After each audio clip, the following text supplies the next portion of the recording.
Financial Literacy Day 1. I can identify and label the parts of the formula in the problem. Okay, so this video is going to cover not only this I can statement, but slides 4 through 7. So before we really jump into labeling any formula, I want to talk to you about our new topic, which is called interest. So what is interest and why does it exist? Well, have you ever promised a friend, made a pinky promise that I'll pay you back? It might have been for a lollipop, back in grade school. Could have been like, yo, bro, give me them tater tots. I'll pay you back tomorrow. I know it cost you $1, but I'll give you $2 tomorrow. I don't know about you, but I've been burned by pinky promises. Okay. There are a lot of people who didn't keep their word. Okay. But sometimes there are people who did keep their word. And so I would have gained $2 for something that only cost $1. So interest, what it is itself, I'm going to type it right here for you to see.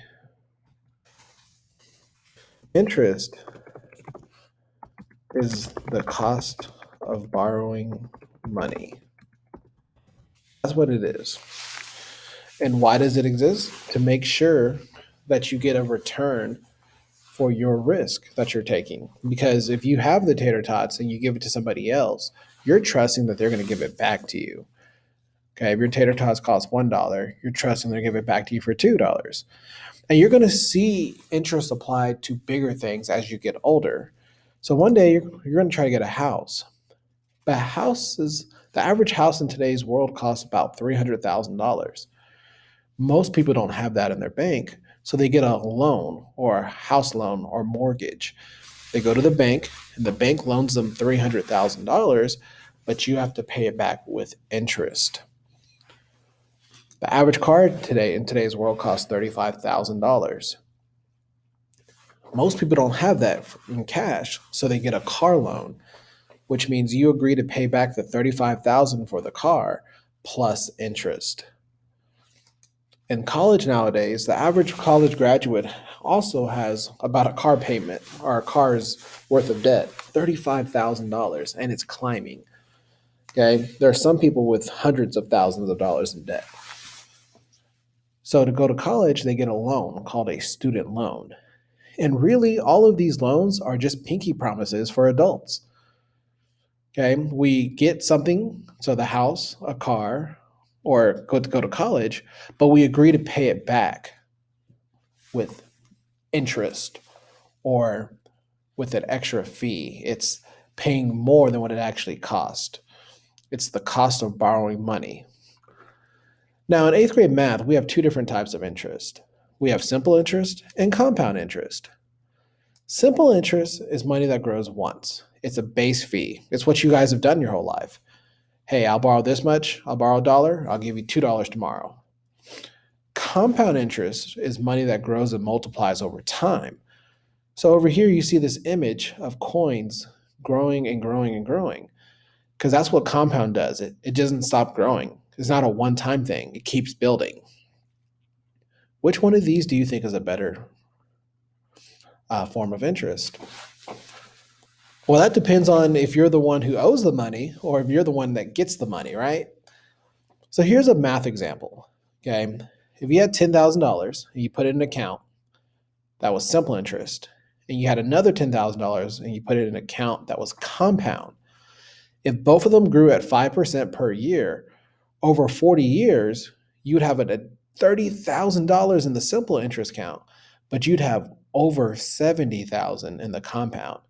And the reason why is that you just do the math once on simple, but compound, you do it each year over 40 years. And you're like, whoa, I want to learn about that. Well, good. That's what we're teaching you about today. Okay. Or that's what you're learning about. Not just today, but for the next week or so. All right. So be sure to watch these videos and see an example of how that can look in a real bank account. Okay. You can watch Act 1 and then Act 2.